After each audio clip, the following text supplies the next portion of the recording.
أهلا بحضراتكم من جديد، وهنبدأ نتكلم عن واحد من الملفات المهمة جدا واللي بعتبرها الأكثر أهمية. عندنا ولاد في البيت في مرحلة المراهقة. أنا مش هتكلم بقى عن المراهقة، أنا هتكلم عن البلوغ اللي هو اللي بيجي الأول. إمتى أبدأ أقول إيه ده، هما بنتي أو ابني ما بلغش؟ إمتى أبدأ أقلق؟ وإمتى أبدأ أقول لا ده بدأ بدري برضه فأقلق؟ خلوني بس في البداية أرحب بضيفي اللي مشرفني، أستاذ دكتور وائل خفاجي، استشاري الطب النفسي. مساء الخير يا دكتور وأهلا بحضرتك معانا. مساء النور، ازيك يا فندم؟ كل سنة وحضرتك طيب. وحضرتك طيب يا فندم، ربنا يخليك. دكتور وائل، الملف بتاع النفسية أساسا ده واحد من الملفات اللي احنا بنتعامل معاها بشكل فيه رفاهية. يعني لما ابني يتأخر في التسنين الأمهات تجري جدا وبدري جدا الولد أو البنت سنن متأخر. لما يحصل له شوية سخونية نجري ونموت فيها والكلام ده كله. لكن في حاجات احنا عندنا، وتحديدا الملف النفسي في حياة ولادنا أو حياتنا احنا الشخصية، بنتعامل معاه بنوع من الرفاهية. يعني إن شاء الله لما يبقى يحصل لنا صرع نبقى نروح بقى بعد الشر علينا يعني لدكاترة نفسيين. احنا فين من الحتة دي؟ بصي يا فندم، هو طبعا دلوقتي في شويه وعي ان انا ابني ممكن اروح لدكتور يبص عليه. بس برضه نرجع نقول ايه، ساعات بيبقى الضغط من الابن الشخص او البنت. يعني دلوقتي بقى المراهقين بقى ساعات عندهم فكره ان انا عندي مشكله، مش عارفه اتكلم معاكم، مش عارفه اتعامل معاكم، طب اروح لدكتور. طبعا سمع الدكتور ممكن من التلفزيون، ممكن سمع حد من صحابها، لكن ان نلاقي الاهل نسبه ان هم يجي يبدا هو يشوف المشكله، غالبا بتبقى فيه اكيد كارثه وراه. يعني عشان يتحرك يبقى فيه كارثه، يبقى حصل في طول ما احنا في مشوار طويل بالظبط. لكن طول ما احنا قبلها كده في الاول لسه بنشوف، نادرا ما تلاقي حد لسه عنده المرحله. طبعا كلنا فكره الطب النفسي يعني بيبقى بالنسبه له انا دلوقتي رايح لدكتور هيكتب لي دواء، وما حدش قال لي هيكتب لك دواء، بس لازم يكتب لي دواء. ليه؟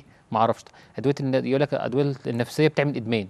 مين قال كده؟ ما نعرفش. او مش بتعمل ادمان، بتنيمهم كتير او بتعمل لهم اكتئاب بالمناسبه. يعني بالظبط، اكتئاب، اعراض على طول، اعراض جانبيه على طول. بيبص على حاجات هي اصلا مين قالها هتتعمل؟ السينما صدرتها لنا. بالظبط. فطبعا الافكار دي ساعات يقول لك انا هيروح يدفع فلوس على الفاضي، هروح يبص عليها هيعمل لي ايه؟ هيقول لي معلش. يا كل واحد يقعد يقول لك انا الفلوس دي لو دفعتها لا انا اخرج بيها اتبسط. يعني بيبقى منطق للاهل لكل طرق مختلفه. فكره ان احنا بنحاول نستبعد هذه الفكره. ليه؟ لانه في الاخر برضه بيبقى خايف. ساعات كتير الاهل بيبقى عندهم مشكله الانتقاد.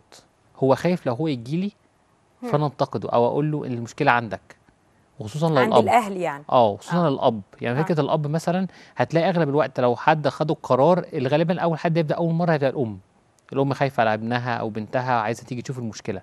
الاب مش على طول بيبقى متواجد، لان ساعات كتير الابهات بيبقوا خايفين من فكره الانتقاد، او انا عرفتش اربي، او انا وصلت لمرحله ان ابني دخل لدكتور نفسي فانا فشلت. لان احنا عندنا منطق بسيط جدا. انا لو ابني حلوه الجزئيه دي يا دكتور. انا بكل بساطه، انا ابني دخل امتحان جاب درجه من نص، ما قفلش الامتحان او جاب درجه نص. اول فكره بتيجي الاب والام ايه؟ ان عرفتش ايه؟ ان هو فشل بسببي. مش الولد عنده مشكله، او الولد ما ذاكرش، او امتحان صعب، او في مشكله. لا، هو فكره ان انا اكيد قصرت، انا اللي غلطت، او انا اللي اكيد انا اللي نقصت. استدعاء ولي امر، فاكن انا اللي هتهزق مش ابني. طب استدعاء ولي امر ده ممكن يكون ابنك عنده مشكله فتساعده. ليه بنبص لها ان انا بعد ما قالوا لي تعالى يبقى انا في عيب، تقصير من عندي؟ بالظبط. فاغلب الاهل لما بيحصل اتحطوا في الاول في الموقف ده باول فكره عن فكره الانكار، دي صدمه. فاول حاجه بتجي لهم ايه؟ انكار. يبقى انا عندي مشكله. لا، انا ما عنديش مشكله، انا ابني زي الفل ما فيهوش حاجه. انا هدخل في دايلما انا مش هتدخلها. يعني بيبقى بعض الافكار المفاهيم الخاطئه عند الاهل. طيب هنبدا بقى حالا كده ندخل في لب الموضوع. كل بيت عنده اطفال، ربنا رزق الناس الزوج والزوجه باطفال هيبداوا من سن 10 سنين او 11 سنه على حسب مراحل البلوغ. نبدا دكتور، المرحله دي في حد ذاتها هل هي مرحله محتاجه معامله خاصه؟ يعني انا من امتى ابدا افهم انه انا ولادي شكلهم بيتغير، جسمهم بيتغير، بس قبل ما الشكل والجسم يتغير لا هو في جوه في حاجات بتتغير؟ ازاي اوعي الام لاستقبال المرحله دي؟ ومن امتى المرحله دي بتبدا؟ وايه طريقه التعامل معاها المثاليه او الطريقه المثاليه؟ بص يا فندم، مبدئيا البلوغ بيبتدي يشتغل او يبدا قبل ما اي علامه من العلامات تبان من حوالي سنه تقريبا. يعني قبلها بسنه. يعني حضرتك قلت مثلا 10 11 سنه، لا غالبا بادئه من 8 او 9 سنين تبقى بادئه مراحل البلوغ. طبعا دي بتبدا بالراحه بفكره ان في هرمونات في المخ بتتغير، كيمياء المخ بتبتدي تتغير، بتبتدي يطلع حاجات يعني في المخ بتبتدي ينمو، بيطلع مثلا هرمونات. احنا هنتكلم مثلا اشهر حاجات مثلا عند الولاد الولاد يقول لك الولاد بقى عصبي بالظبط عن العادي، بقى عنيف، والبنت بتزعق كتير. طب ما ايه اللي او حصل؟ منكده طول الوقت. بتعيط دي طول الوقت. سمعت من الامهات انه البنات يبداوا نكديين، يعني اي حاجه بتبدا تزعلهم. حتى لك دراما. ايه اللي حصل؟ هي الهرمونات ابتدت تطلع، فساعات الطفل غصب عنه في المرحله دي هو مش فاهم اللي حصل، وغالبا الاهل مش واخدين بالهم ان في تغيرات. التغيرات دي هم بيقيسوها بالشكل او بالصوت اللي اتغير، او لا، هي نقطه ان في سنه قبليها في تغيرات. تمام. دي جزء. على الجزء الاخر الجزء النمو النفسي، لا هو في حاجات اتغيرت في الطفل دي مع النمو.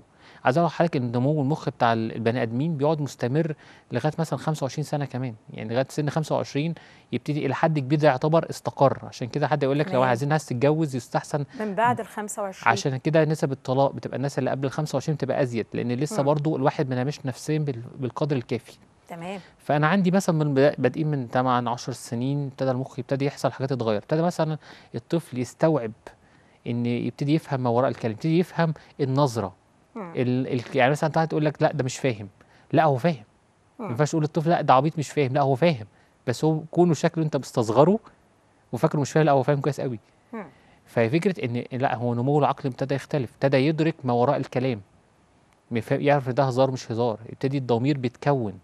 فانا كوني لو انا في المرحله دي في تساهلات في بعض الحاجات هتبقى صعبه. طبعا جزء من الهرمونات غير اللي بتغير العنف وكده بتخلي فيه اندفاعيه. فالاندفاعيه دي بتخلي الطفل يدخل في فكره يجرب يشرب سجاير. يعني حتى يقول لك من تحت، يعني السجاير دي لو بدانا مثلا من سنه 8 سنين 10 سنين بدانا، فاحنا غالبا بنسبه كبيره جدا جدا جدا الطفل ده هياخد مخدرات في المستقبل على سن فهي لانه بيقول لك لقوا ان الدراسات ليها علاقه كل واحد بيبدا بدري استجابه تشتغل على مستقبلات في المخ ليها علاقه بالحشيش. فغالبا بعديها بفتره، بعديها بكام سنه هندخل في الحشيش، والحشيش هيكمل زي الزحليقه، هيكمل لغايه الاخر خالص. ولاد وبنات؟ ولاد وبنات ملهاش علاقه بالنوع؟ يعني عاده دلوقتي الناس بتتكلم نشرب فيب او نقعد عشان بس يخفف فكره السجاير. لا، ما ده نيكوتين بيشتغل على المخ بيشتغل على مستقبلات في المخ ليها علاقه بالحشيش، فده بيخلي الشخص عنده استعداد ان يجرب او بيميل او نفسه يعمل حاجه زي كده. يعني فكره ان البيت في حد مدخن في البيت وبيدخن طول النهار في البيت، الاسره دي بتدخن سلبي، فالولاد بيطلعوا في نسبه كبيره غالبا هيدخنوا في المستقبل. طبعا جزء سلوكي عشان بيشوفوه في البيت، وجزء عشان المخ محتاجه. تمام. يعني علي احتياجاته عليت، بدات بكذا فالاحتياجات بتاعتي عليت بالظبط. فالسلوكيات واحد بياخد باله، لا ده بابا بيكذب، لا ده ماما بتعمل حاجه مش مظبوطه، لا دول بيقولوا كلام مش زي يقولوا، يبتدي بقى ياخد باله من التفاصيل، يبتدي بقى في مرحله دي وهو بينمو في مرحله اللي انا مين، انا عايز ابقى ايه. غالبا كلنا تعرضنا للموقف ده، ان احنا فجاه بنبقى طول الوقت اسئله عماله بتطرح علينا. بس قبل ما نروح للاسئله اللي احنا بنطرحها طول الوقت، احنا عندنا مدرستين. المدرسه القديمه شويه اللي هو ما نكلمش البنات، ما نلفتش نظرهم، يعني الامهات او الجدات اللي قبل كده بشويه عندهم مدرسه او بيميلوا لمدرسه انه مش لازم نقعد نلفت نظر البنات دلوقتي، انه هيحصل لهم حاجه في المستقبل شويه مختلفه، لا ما نفتحش عينيهم على الكلام ده دلوقتي. والمدرسه الحديثه اللي بتقول لا، يعني انا ابدا ااهل بنتي لانه في حدث هيحصل، وخصوصا عند البنات. ما بين هذا وذاك في مشكله بقى اكبر، انه هبدا اجيب بنت عندها 8 9 سنين وهبدا اتكلم معاها كأم بقى مستنيره انه احنا داخلين على مرحله انه ممكن يحصل يجي لنا في حاجه اسمها البيريود مش عارفه ايه. طب اتاخرت دي لسبب ما، يبقى انا عملت التاهيل ده وهي شافت اصحابها او قرايبها اللي في نفس سنها، الله انا ما حصليش ده فاتاخر شويه. هل ده ليه تاثير نفسي؟ وايه هي الطريقه المثاليه اللي انا اشتغل عليها كأم مع بناتي؟ هي بصي حسب الطفل وحسب الشخصيه بتاعته. بمعنى في بنت تبقى هتحس نفسها تكبر، نفسها تحس هي انثى، وفي بنات عادي انا مش في دماغي. في واحده بتبقى شايفه جسمها بشكل، خصوصا مثلا لو رفيعه، مره واحده تلاقي جسمها يتغير، لا انا مش عاجبني جسمي كده، جسمي اختلف، ده مش انا. ابتدى الناس يبصوا لي، ابتدى الناس تعاكسني، ما كانش حد بيكلمني، فابتدى ده يضغطها نفسيا، هو انا في حاجه غلط ولا لا؟ هي فكره الطفل وشخصيته وتعامله معاه. لو احنا قلنا زمان، كنا ممكن نقول مش هينفع نكلمهم لما يكبروا شويه نفهمهم، دلوقتي بقى الموضوع لازم بقى شتم حتما موجود، لازم نتكلم. المشكله الناس بتفتكر ان انا هتكلم مع الطفل مره واحده، هقعد كده اسمع له الدرس وخلاص خلصت. لا، انا بديها له على مراحل، ما زي ما هو طفل وبيتغير على مراحل. ده احنا في 5 مراحل عقبال ما الواحد يوصل فعلا للبلوغ ويوصل للمرحله دي، بياخد مراحل. ايه هي المراحل يا دكتور؟ يعني مرحله في الاول لسه زي ما قلت لحضرتك، في جزء عن جزء الهرمونات، في جزء لسه ابتدى يطلع شعر بسيط في الجسم، ابتدى يطلع مثلا البنت لو صدرها يكبر شويه، الولد هيبتدي صوته يتخن شويه، هيبتدي مثلا يبتدي افكاره تبقى تتغير، ابتدى عصبيه تتغير، ابتدى جسمه نفسه شكله يتغير، ابتدى يحس ان في حاجه مختلفه. هذا فكره ان انا بعلمه، لا ده لسه بقعد اعلمه ازاي يهتم بنفسه، ازاي ياخد باله من نفسه، ازاي يبتدي بقى ناخد بالنا من لبسنا، ازاي يعني لو بنت مثلا ان انا مش هينفع اتكلم، ابتدي بقى نبتدي نوعيها تدريجيا ان ممكن حد يضايقك. احنا الفكره كلها مش لازم نحسسها ان الحياه كلها وحشه، بس لازم تفهمها ان ده انت وده جزء من جسمك. وحتى مثلا يقول لك طب البنت هتبلغ امتى، عشان دي احد المشاكل غالبا بتبقى ليها علاقه بالاهل. يعني مثلا الام تقريبا، او يعني الام تقريبا يعني ليها علاقه بالجيناتك. جيناتك اكتر. يعني غالبا احنا مثلا ام في سن كذا، فغالبا هتبقى البنت في الحدود دي. يعني ماشي. طب الفكره كلها لازم افهمها ان دي مرحله لغايه 16 سنه، في بنات بيبلغوا ب 16 سنه. هتقولي متاخر، اقول لك لا، هي دنيتها وهرموناتها طب كده. انا كأم ابدا اعمل ده ازاي؟ انا لا، لما بقى بدري. بصي يا فندم، يعني الخوف من قبل 8 سنين. تمام. قبل 8 سنين ابتدى يحصل بلوغ، قبل 8 سنين انا اقلق، لان دي حاجه معناها ان الغده نشطه بزياده. ده اللي انا كنت هسأل حضرتك فيه، لانه انا جالي مسج لما اعلنا ان احنا هنتكلم النهارده عن المساله دي.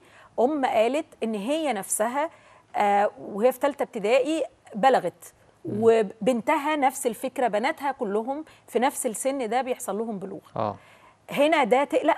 بص، لو هي عامل جينات او عامل وراثي كلهم نفس القصه، المفروض ما نقلقش، بل ما في اكتر من حد بنفس الطريقه واحنا تمام مفيش مشكله.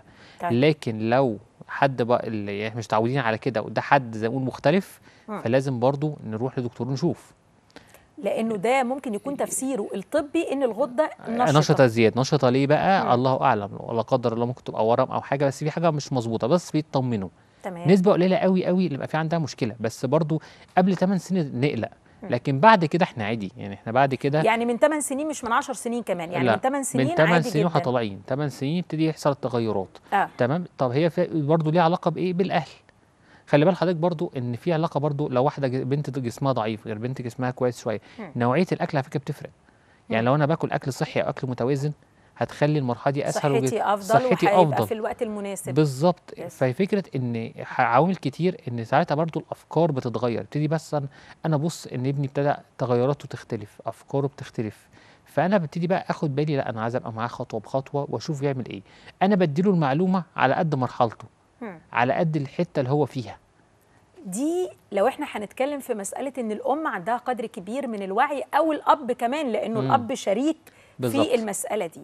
لكن انا هنا بتكلم على مرحله، خلينا اقول بقى احيانا بيبقى البيت قائم على زوج، يعني لسبب ما في انفصال ما بين الزوج والزوجه، والراجل هو اللي معاه الولاد. معاه الولاد دي معناها انه هو ما بيبقاش عارف يتعامل ازاي مع بناته. يعني بنت كبرت، شكل ملامحها اتغيرت، جسمها بدأ ياخد شكل مختلف. طب انا خايف. حد زوجه يقول لك انا خايف، او انا مش عارف اتكلم معاها ازاي، او انا مش عارف اوعيها بالشكل المثالي. المسألة دي هل بتسبب نوع من القلق النفسي عند البنت وعند الرجل ايضا؟ هو المشكله وازاي نتعامل معاها؟ بصي يا فندم، هي البنت لو هي مش فاهمه وبتلاقي سلوك ابوها بقى غريب في التعامل معاها، هي هتتوتر. لان برضه، لان ارجع اقول ايه، اصل ساعات من كتر ما انا خايف فبتلقى لا ويعمل وتلاقي مره واحده السلوك اتغير، مره واحده قلق قفش عليا في اللبس، انا مش فاهم ايه اللي بيحصل. فهي الفكره كلها نتفق على حاجه، في ابهات كتير هم اللي بيتكلموا بناتهم في الموضوع ده. يعني مش لازم الام، ساعات الامهات ما عندهاش المهاره الكافيه، فساعات الاب بيقوم بهذا الدور. صحيح. الفكره كلها مين اقرب للطفل او للمراهق زي ما بنقول، عشان اعرف اتكلم معاه ازاي، انا بفتح معاه الموضوع. فكره احنا اصحاب، فكره ان انا ببدا اول حاجه الله ده انت ايه، الله انت كبرت وهتبقى راجل اهو، حتى او هتبقى بنت امور تبقى عروسه، انت كبرت خلاص، انت بتكبري اهو. فاحنا دايما بنقول ان نبتدي اكننا بنلمح ان في تغييرات. فالتغييرات دي مثل الله ده انت مش عارف ايه، ابتدي تحلوي شويه، ابتدي بقى بقيتي شكلك احلى. ليه؟ عشان برضو جزء من الطفل يتقبل شكله. لان برضو احد يعني هنقول مثلا ايه الاضطرابات النفسيه اللي بتبقى شهيره مع حاجه زي كده. اشهر الحاجات القلق والاكتئاب. الاكتئاب طبعا كبير، ده نسبه كبيره جدا ممكن توصل 30%، لكن القلق ده موجود. وطبعا فكره ان انا شكلي مش قابل شكلي، انا شكلي ليه كده طبعا. دي مع البنات كبيره جدا، ومع الولاد، بس لا البنات الولاد بنقعد نتعامل معاهم بشكل غريب شويه، يمكن في تهريج وهم بيتقبلوه، فاقول بالظبط. لك انت فلان ده شكله خنشر قوي، يا ابني اه انت كنت امور وانت صغير، ايه اللي حصل معاك ده؟ بالظبط. بتلاقيهم بيضحكوا عادي، ما عندهمش مشكله في الفكره، لانه هو المهم ما تجيلوش عند مساله انه انت بقيت غتت مثلا، وبرده دي يمكن يتقبلها، لكن طالما ان هو بقى راجل ما عندوش مشكله. بس هو الرخامه طبعا معروفه ليه، لان احنا عارفين هو ليه رخم. هو الرخم مش عشان هو بقى دمه تقيل، لا خالص، عشان بقى ليه شخصيه، بقى يفرض، بقى يدي رايه. ده بقى يعني عايز اقول حاجه، ده انا بني ادم وليه راي، عايز حد يسمعه. انا شايف ابتدي بقى، انا كبرت، انا مش صغير زي الاول، زي ما قلت لحضرتك في الجزء في الاول ايه، لا ابتدى يفهم وياخد باله ان من ردود فعل الناس ونظراتهم ومعاني الحاجات، فابتدى بقى ايه، يعلى. لا ده بيقول ان شاء الله، لا ان شاء الله بتاعته يعني لا انا مش عاجبني الكلام ده، يبتدي بقى يعترض. فانت بتحس انه غلس، لانه بقى يمسكك، وانت بس ساعات وانت كأب او كأم تاخده على قد عقله، تبص تلاقيه لا ده بيزنقك. صحيح. لا ما تعودش تتزنق، انت بتعمل فيه كده ليه؟ فهي مش غلاسه، ده هو ده بقى ادراكه اعلى، فكونه ادراكه اعلى ده بيخلي الموضوع مختلف. طب انا بقى في الحاله دي هتعامل ازاي عشان اضمن السلامه النفسيه؟ يعني انا كأم متعوده ان ابني ده كان لطيف وحبوب وشربات كده وحبيبي، وبعدين فجاه بقى غتيت جدا جدا، وبعدين انا بقى في المرحله دي اعمل ايه؟ يعني هو مصر ان بقى عنده راي وعايز يصر على تنفيذ هذا الراي، وصوته بيعلى ومخنشر شويه، انا في الحاله دي هحافظ على وجودي كأم، وخصوصا لو انا ام لوحدي بربي ولاد، هحافظ على وجودي ولا لازم رأيي أنا هو اللي يتنفذ، ولا ألاقي حيلة اللي هو مرة أمشي له رأيه ومرة يمشي لي رأيي ومرة نلعب في النص الملعب؟ يعني إيه الطريقة المثالية؟ بص لازم كده كده أصاحبه وسايسه، لازم يتسايس. ليه بقى؟ لأن كده كده في الآخر أنا لو أنا بقيت كل حاجة لأ لأ لأ، في المرحلة دي في النمو النفسي بتاع الطفل هو عنده اندفاعية، فهو ده هيخليه يتزق عني وياخد مني موقف، زي ما باخد منه موقف فهو بياخد مني موقف. في البنات بيبقى الموضوع اصعب شويه. ليه؟ اول حاجه البنات بيبدا الموضوع ده قبل الولاد، مثلا اراوند سنتين، يعني حوالي سنتين قبل الولاد، لان البنات بتبلغ قبل وبتتكلم، البنات بتتكلم اول وتتكلم كل حاجه قبل الولاد بحوالي سنه او اتنين، بتتكلم اسرع، بتتعلم اسرع، بتنضج اسرع، بتنمو اسرع. الله يكرمك يا دكتور، شكرا. لا دي حقيقه على فكره، دي خلقه ربنا. فالبنات بيبقى الموضوع معاهم قبل كده. فكره ان مره هتلاقي البنت بتاكن هي مامتها ضراير، هو مش ضراير، هي الفكره ان الام وصلت المرحله لكده، بقينا نقف لبعض. فلازم افهم ان الام ليها احترامها، الاب ليه احترامه، بغض النظر انت كان عندك كام سنه، كنت اطول مني، حتى لو كده انت ما زال الام ليها احترامها والاب ليه احترامه. طب انا بعمل ايه؟ زي ما انا عايزه بعمل، لازم اعامله باحترام، لان ساعتها ايه، واحد ابني كبر بغض النظر، انا اقدر اضربه بالجزمه حاضر، مش معترضين. هي النقطه مش عشان الناس تقول لك يعني ايه ابني يعمل حاجه، لا هو انا مش لا انت ممكن تعمل اي حاجه في ابنك طبعا بغض النظر صح او غلط، بس بتكلم يعني ده ابنك انت حر تعمل فيه. بس انا بعد ما هو كبر وابتدى ينضج بهذا الموضوع ما ينفعش اخده بالاسلوب ده، لا ده انت كبرت، بقيت شخص ايه، مسؤول. طب ده يوصل نقطه ايه، انا شخص مسؤول، يعني جزء من المسؤوليه ده اخد قرارات، فلازم جزء منها لازم نتناقش معاه واعلمه ازاي ياخد قرار. هتاخد قرار يفهم ابعاده ويتحمل مسؤوليته. اعلمه ياخد قرار، هنرجع لها تاني، لكن احنا معانا مداخله مهمه من الاستاذ دكتور حاتم محمد حسن، استشاري او استاذ امراض النساء والتوليد والعقم. مساء الخير يا دكتور. مساء الخير، اهلا، ازي حضرتك؟ الحمد لله، كل سنه وحضرتك طيب. كنت طيبه بالصحه والسلامه، كلكم طيبين باذن الله. وحضرتك بالصحه والسلامه. يا دكتور احنا بنتكلم النهارده عن البلوغ، بس عندنا في مساله البلوغ يعني عايزين نعرف السن المثالي للبلوغ، ولو امتى حصل بلوغ الست تقلق لو حصل بدري او متاخر من سن كام، وازاي يعني ازاي هنتعامل معاها بقى حسيا؟ كويس قوي. هو طبعا البلوغ مش مقصود بيه بس انها البنت جات لها البيريود، مش ده المقصود بيه بس. هو احنا عندنا حاجه اسمها ستيجنج، في عندنا حاجه اسمها تقييم بياخد من 1 ل 5 في البنات. طبعا الستيجنج ده او التقييم ده بندي درجه من 5، يعني هي وصلت في انهي مرحله من المراحل ال5 من البلوغ. طبعا التغيرات دي بنقيسها بالتغير في الثدي، في شكل الثدي، دي اول حاجه بتظهر على البنت كتغير فسيولوجي عشان البلوغ. وطبعا يليه بعد كده ظهور البيوبيك هير او الشعر الموجود عند العانه او الشعر الموجود تحت الابط. ده شكل من اشكال البلوغ طبعا، وده بيتقدم. اخر مراحل البلوغ خالص هي المنستريويشن او الدوره الشهريه. طيب يتراوح سن البلوغ بقى عند البنت من 8 سنين لحد 14 سنه. من 8 سنين لحد 14 سنه. يعني الموست كومن او الاكثر شهره يعني من 10 سنين ل 13 سنه، يعني اكثر فتره كومن في غالبيه الناس من 10 ل 13 سنه، لكن لو جت 9 سنين مش مشكله، لو جت 14 سنه مش مشكله، لو جت 8 سنين مش مشكله. طب امتى المشكله؟ المشكله ان عندنا الاكستريمز، عندنا بقى الحاجات اللي هي الشاذه، يا الا بدري قوي لا الا متاخر قوي.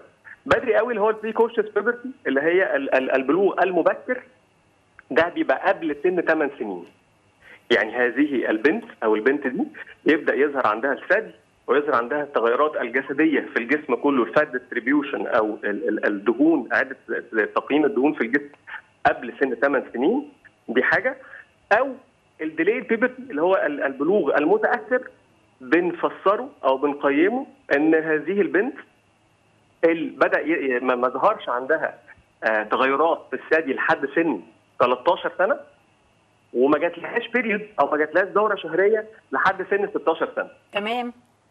يبقى احنا عندنا الاكستريمز، اللي بدري قوي قلنا يعني ايه بدري قوي، ويعني ايه متاخر قوي. تمام.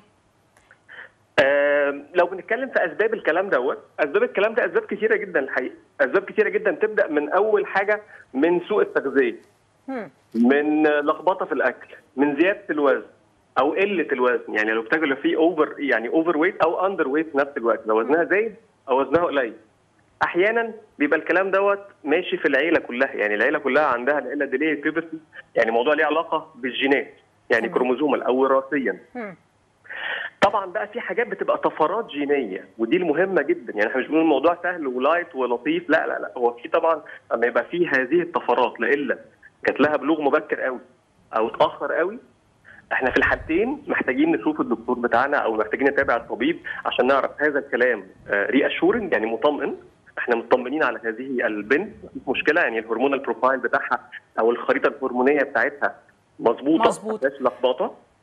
طب يا دكتور، يا دكتور عفوا، لو البنت عندها يعني بدأت زي ما حضرتك قلت بمراحل البلوغ اللي هي الأولى، إنه شكل جسمها بدأ يبقى متغير شوية، بقى عندها جسم، بقى عندها صدر، بقى عندها شعر وغيره من العلامات الأولى، ومع ذلك اتأخرت كتير في نزول الدورة الشهرية، بالإضافة إنه كان عندها أخت في نفس السن ده ونفس المسألة بدأت معاها عادي جدا، وأمهم كانت عادية وبلغت في التوقيت بتاعها المثالي.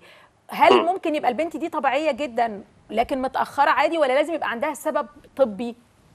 ممكن تكون طبيعيه، بس ما ينفعش برضه نقول انها لا استني شويه كمان. لو اتاخرنا عن وجود الدوره الشهريه زي ما قلنا، حتى لو ظهر السكندري سيكشوال كاركترز اللي هي الثدي والشعر زي ما حضرتك بتقولي، تمام، في وقت لكن لسه ما جاتش البيريود، لو اتاخرت البيريود عن سن 16 سنه ده ناقوس خطر، يعني لازم نعرف ما هو السبب. تمام. يعني ايه سبب الكلام دوت؟ وبعدين طبعا في بعض المتلازمات اللي ممكن تبقى البنت شكلها بنت عادي خالص وعندها ثدي عادي خالص، بس عندها حاجه بنسميها ستريك اوفرز، يعني المبيضين دول موجودين، عندها رحم وعندها مبيضين، بس المبيضين لا يعملوا. لا يعملوا يعني ايه؟ يعني مش بينتجوا، مش بيطلعوا بويضات. تمام. فهي بتعمل جزء من البلوغ، يعني شكلها انثى، واما بتكبر يبقى شكلها انثى، مفيش مشكله، بس ما عندهاش دوره خالص. يعني دي متلازمه بيبقى عند بنات، ودي كومن، يعني دي حاجه مشهوره، يعني مش مشهوره يعني كتيره، ولكن دي يعني في بعض السيدات او النساء الموجودين دلوقتي في المجتمع عندهم هذه المتلازمه، اللي هي عندها حاجه اسمها ستريك اوفرز، يعني المبيضين موجودين بس فايبروز، يعني متليفين، ما فيهمش تبويض. طب ده المتعلق، الجزء برضو متعلق بالسؤال ده، خلينا أسأل حضرتك، أهالينا في صعيد مصر وأيضا في دلتا مصر في بعض من القرى والقفور، أول ما بنتهم بتبلغ، يمكن المسألة قلت قولا واحدا، المسألة قلت ونتمنى أنها تنتهي تماما، لكن أنا حالا دلوقتي يعني حد بعت لي سؤال إنه حد بتقول لبنتها اول ما هتيجي البريود هنجوز البت دي على طول حالا اهو. هل وجود الدوره بعدها ممكن نتجوز عادي او البنت تتجوز؟ لانه في ناس مش فاهمه قوي انه ان دي حاجه والجواز حاجه تانية، وانه لسه زي ما دكتور وائل كان بيقول ان احنا من بعد ال 25 يبقى نبدا نفكر في الجواز. بصي، هو يعني خلينا برضو بس نكمل بقيه طيب التعريف بتاع البيوبرتي بتاع البلوغ. هو مش بس بلغت جسديا، لكن هي لازم تكون بلغت فكريا ونفسيا وعقليا انها تشيل مسؤوليه. ما ينفعش انها خلاص جات لها دي من ناحيه المسؤوليه، لكن انا بتكلم من الناحيه الجسديه. هل البنت اول ما يجي لها البيريود نقدر نجوزها ويكون هي الجهاز التناسلي بتاعها اكتمل فتقدر تتجوز وتخلف؟ طيب خلينا نجاوب على الموضوع بشكل تاني. هو احنا عندنا دايما اكستريمز، يعني دايما احنا كل حاجه في اولها بتبقى فيها لخبطه شويه وفي اخرها بتبقى فيها لخبطه شويه. بمعنى ان البنت دي بلغت عند سن 12 سنه، فهتلاقي اول سنه او اول 6 شهور او اول سنه ونص مسموح ان يبقى الدوره دي ملخبطه. لسه احنا لسه السيستم او الريبرودكتيف سيستم بتاعها لسه بيبدا يعمل. زي بالظبط السيده اللي دخلت فيه مثلا 48 او 50 سنه او 45 سنه وبدات الدوره عندها قاربت على الانتهاء، فبتتلخبط برضه. يعني عندنا اكستريمز، عندنا اول سنه او سنه ونص او سنتين دول فيهم لخبطه. طبعا في ناس بتتزوج بدري جدا سن 17 سنه و18 و16 سنه كمان والكلام دوت وبيحملوا والدنيا تبقى ماشيه مظبوط. بس احنا بنتكلم على الوقت الاوبتيمم، يعني احنا بنقول دايما الريبرودكتيف ايج بتاعت السيده من 25 ل 35 سنه. طبعا لو بدري عن كده سنتين ثلاثه عند 22 او 23 سنه مفيش مشكله، لكن مش 17 و16. صحيح. هي دي الفكره، حتى لو كان البلت بتاعها او الجسد بتاعها يستوعب هذا الكلام. صحيح. ليه مقاييس ثانيه طبعا. أكيد. أنا بشكر حضرتك شكرا جزيلا أستاذ دكتور حاتم محمد حسن، أستاذ أمراض النساء والتوليد والعقم. شكرا جزيلا لحضرتك. دكتور وائل، قبل ما ناخد المداخلة كنا بنتكلم عن المسؤولية واتخاذ القرار. يعني إزاي أنا بما أنه أنا بدور على نفسية ابني ومهتم بأنه يبقى سلوكه سليم، أنا كمان طب يا حبيبي أوكي أنت عندك مسؤوليات وهننفذها إزاي؟ طيب اول حاجه عشان لازم جزء من اللي انا بعلم ابني او بنتي الاختيار، لازم ابدا معاهم حتى من قبل كده كمان مثلا ابسط حاجه، تلبس ده وتلبس ده، تحب ده تاكل كذا ولا كذا. الاختيارات البسيطه دي عشان يتعلم ان هو يختار من هو صغير. انا عايز هتجيب حاجه حلوه واحده، دي ولا دي. طب لما بعمل كده تدريجيا انا بعلى معاه بالمستوى لغايه ما يوصل في مرحله البلوغ. فيبتدي مثلا انا عايز مثلا اخرج مع اصحابي، عايز مثلا كذا، او انا يبتدي بقى طلباته اعلى. الطلبات دي بقت مصيريه شويه، لا فانت هتختار ده ولا ده، اشمعنى؟ طب ايه يعني يبتدي اخليه ياخد القرار ويعلمه ازاي يعرف المميزات والعيوب بتاعته عشان يجربه. طيب هو غلط او طلع قرار ما عجبوش، فارجع اناقشه فيه. انا بعلمه ان هو انا شخص بدعمك، بمشي معاك، انا عايزك تتعلم تختار وقول لي اختيارك طلع صح هدعمك فيه، طلع غلط نعرف ايه المشكله.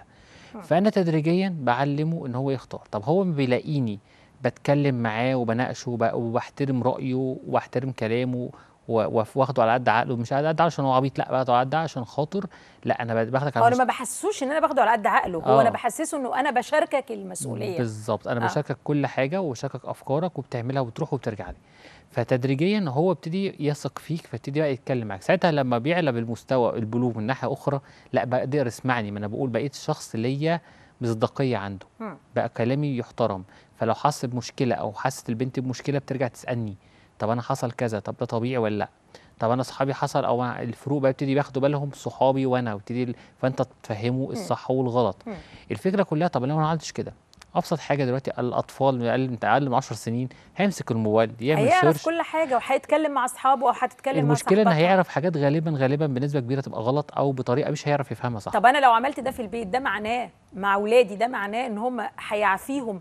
بس احنا في سن معين كده تحس ان انت بقى عندك واو دماغك دي فيها اسئله كتير ومنفتحه كتير وعندك شعور ان اللي بابا وماما بيقولوه ده لا، خلينا نعرف الموضوع كله، خلينا نعرف اصل الحكايه. فتلاقيه طول الوقت عنده دأب في انه يسال صحابه ويدور على اصيع واحد فيساله لانه هو حاسس ان ده اللي هيديله الخلاصه.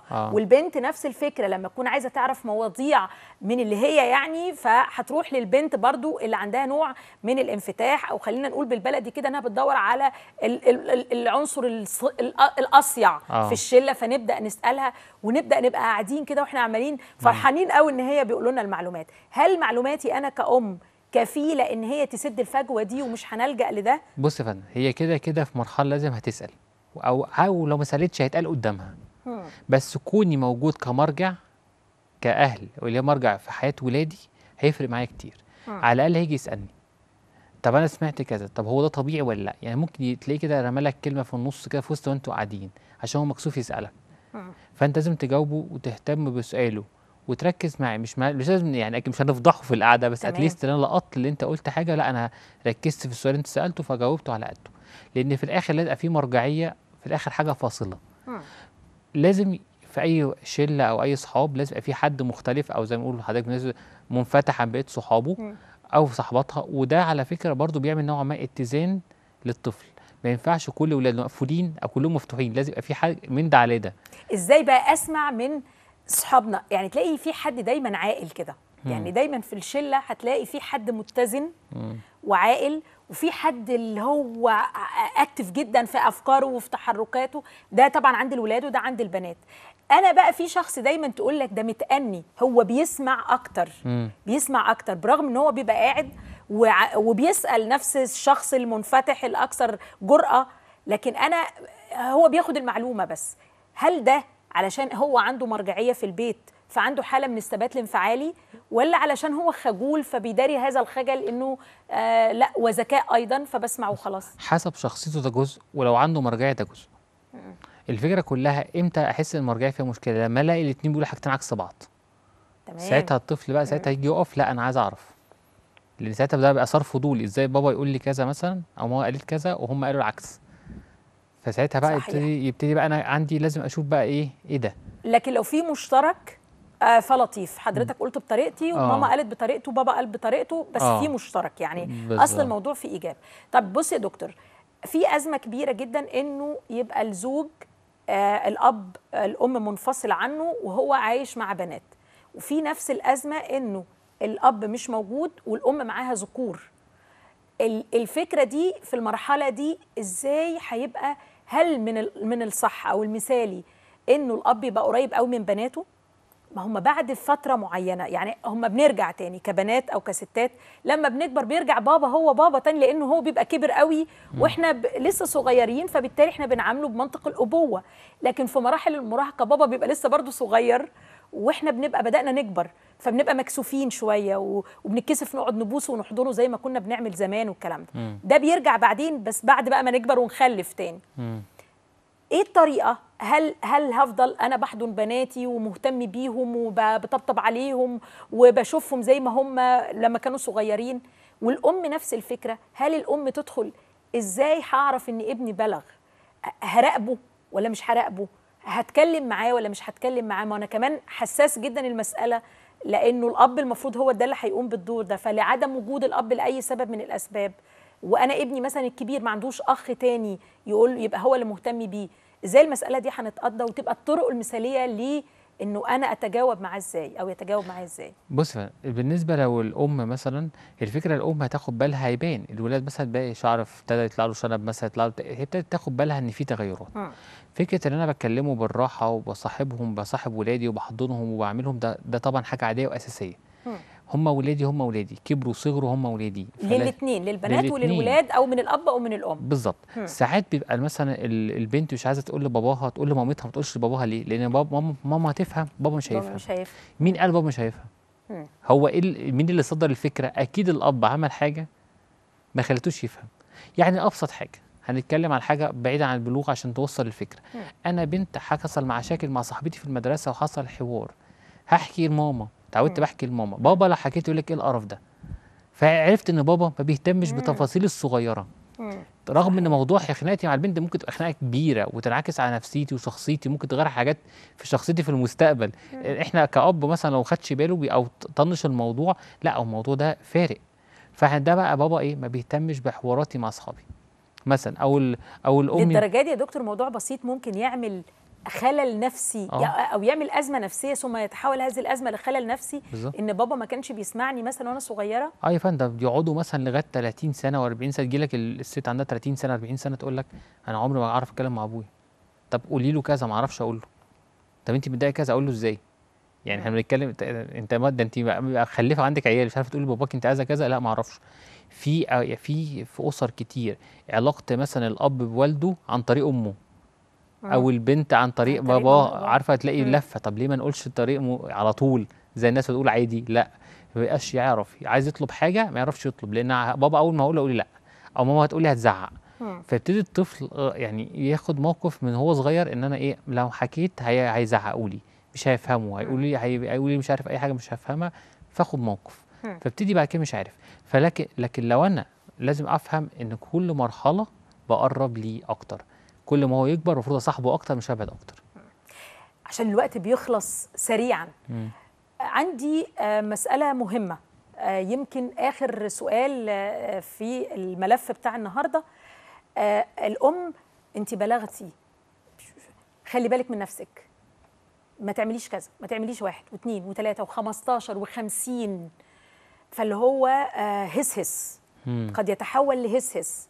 والولاد خلي بالك. وبعدين احنا زمان كنا نقول لك احنا بنخاف على البنات بس، لا انما ده ولد ما بنخافش. دلوقتي في ظل ما وصلنا ليه الحقيقه الولاد والبنات قد بعض بالظبط. وسريعا التوعيه الزياده قوي قوي قوي دي ممكن تسبب حاله نفسيه سيئه. بالظبط، هتعمل قلق للطفل. هتعمل له قلق كبير جدا، الطفل او المراهق هتعمل له قلق، لان هو على طول مش عارف ايه الصح وايه الغلط، على طول اوعى اوعى حاسب حاسب. بص، انا لو نمو نفسي حسست ابني ان الدنيا بره امان، ثقته بنفسه احسن ومطمن. لو حسست ان الدنيا بره غابه وكلها عايزه تاذيه، على طول يبقى شخص قلق. ففكره ان انا على فكره اصلا حتى كل حاجه بتتغير تدريجيا، حتى لو البنت اقول لها حاسبي حاسبي، انت بقيتي كبرتي فبقيتي عروسه، فالناس بقى ممكن تعكسك، فانا بفهمها بالراحه ان هيحصل حاجه زي كده تدريجيا. طب احنا لازم كده عشان محدش مثلا يضايقك، مش لازم اقول لها اوعي اوعي اوعي، ما انا ممكن اقعد اوصل لها الفكره على مراحل وعلى شهور وتأدي نفس الفكره، تأدي نفس الفكره. والولد صحيح. هكذا، دي بنت زي اختك لازم تعمل تحترمها، مش عارف ايه، بعلمه نفس القصه. صحيح. أستاذ دكتور وائل خفاجي، استشاري الطب النفسي، نورتني، وبتمنى لحضرتك تشرفنا تاني مرة تانية في البرنامج. شكرا جزيلا لحضرتك. الشرف ليا. أعزائي المشاهدين، خلصت حلقتنا النهاردة من أصل الحكاية. إن شاء الله الأربع القادم هيكون عندنا حكاية بملف جديد. بشكر حضراتكم شكرا جزيلا، وهذه تحياتي إيمان الشامية، إلى اللقاء.